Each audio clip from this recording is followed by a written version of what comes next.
বাংলাদেশ আপনারা সবাই জানেন, নতুন করে বলার কিছু নেই, যে এটা হিন্দু, মুসলমান, বৌদ্ধ, খ্রিস্টান সকল ধর্মের মানুষের একটা চমৎকার একটা সম্মেলন এই দেশে আছে।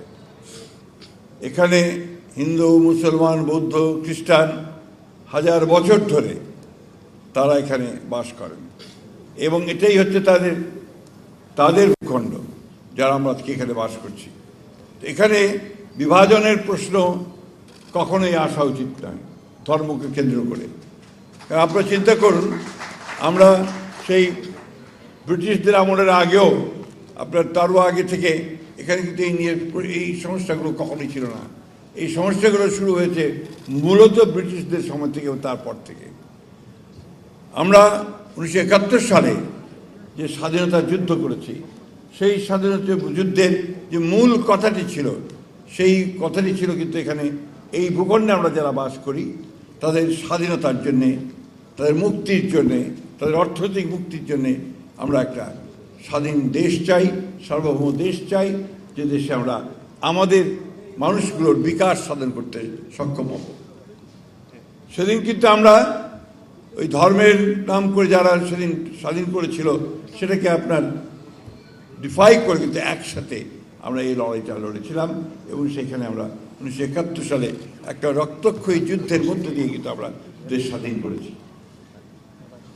দুর্ভাগ্য আমাদের যে সেই গণতান্ত্রিক চেতনা, যে চেতনাকে সামনে নিয়ে আমরা সেই দেশের স্বাধীনতার জন্য যুদ্ধ করেছিলাম, লড়াই করেছিলাম, দেশ স্বাধীন করেছিলাম, সেটাকে আমরা রক্ষা করতে পারিনি। যারা দায়িত্বে ছিলেন সেদিন তারা সেই ভূমিকা পালন করতে পারেননি। তারা গণতন্ত্রকে ভুলে গিয়ে একদলীয় শাসন ব্যবস্থা সামনে নিয়ে এসেছিলেন এবং তার পরবর্তীকালে গণতন্ত্র বারবার হোঁচট খেয়েছে। আসলে যে দুর্বলতাটা, সেটা দুর্বলতা হচ্ছে যে আমরা একটা গণতান্ত্রিক রাষ্ট্র নির্মাণ করতে পারিনি। গণতন্ত্র হলেই আমাদের পারস্পরিক যে অধিকার, আপনার অধিকার, আমার অধিকার, ধর্মীয় অধিকার, সব কিছু এখানে রক্ষা হতো। যেহেতু আমরা পারিনি, সেই কারণে সেই অধিকারগুলো সবসময় রক্ষা করা সম্ভব হয়নি।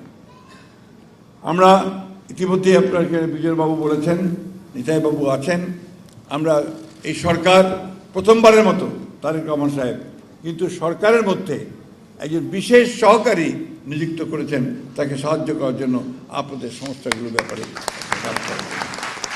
এবং ইতিমধ্যে আমরা কয়েকবার বসেছি, বিজয়বাবু জানেন, অন্যান্য যে সমস্ত গোষ্ঠীগুলো আছে, সম্প্রদায় আছে বা সমিতি আছে আপনাদের, তাদের সঙ্গে আমরা অনেকবার বসেছি। আপনাদের সঙ্গে ঠিক সেইভাবে আজকে বোধহয় এই প্রথম আমরা বসছি, কিন্তু অনেকগুলো গোষ্ঠীর সঙ্গে আমরা সবসময় আলোচনা করেছি, কথা বলেছি। আমরা বরাবরই যখন আমরা বিরোধী দলে ছিলাম তখনও কিন্তু আমরা আপনাদের জন্মাষ্টমীর দিন, আপনাদের দুর্গা পূজার দিন আমরা কিন্তু আপনার সেই অনুষ্ঠানগুলো করেছি আপনাদের নেতৃবৃন্দকে সামনে নিয়ে। আপনারা জানেন যে এইবার আমরা পার্লামেন্টে মহিলাদের মধ্যে যে আমরা মনোনয়ন দিয়েছি, সেখানে কিন্তু আপনার সনাতন ধর্মাবলম্বী আছেন, মতুয়া সম্প্রদায়ের আছেন, আমাদের সমতল ভূমির যারা নৃগোষ্ঠী তাদের প্রতিনিধি আছেন, পাহাড়ি যারা আছেন তাদের প্রতিনিধি আছেন। অর্থাৎ সবাইকে নিয়ে আমরা একটা রাজনীতি করার কাজ শুরু করেছি, যেটাকে আমরা আমাদের 31 দফায় একটা রেইনবো স্টেট হিসেবে আমরা পরিচিত করেছি। এখানে যে সমস্ত বিষয়গুলো এসেছে এর বেশিরভাগই কিন্তু হচ্ছে আমরা সরকারে আসার আগের ঘটনা। আমরা সরকারে আসার পরে আমি এটুকু বলতে পারি যে অত্যন্ত সচেতনভাবে সকল ধর্মের, সকল মানুষের অধিকারকে সুরক্ষার জন্য, তাদের সম্পদকে সুরক্ষার জন্য সব রকম ব্যবস্থা আমরা গ্রহণ করেছি। আপনারা নিশ্চয়ই জানেন যে দুর্গা পূজা হয়েছে, আমাদের সমস্ত দলের, বিএনপি সব দলের লোকেরা তারা কিন্তু দুর্গা পূজায় আপনাদের সঙ্গে থেকেছে, যাতে কোনো রকমের দুর্বৃত্ত কোনো সুযোগ না পায় আপনার সমস্যা তৈরি করবার।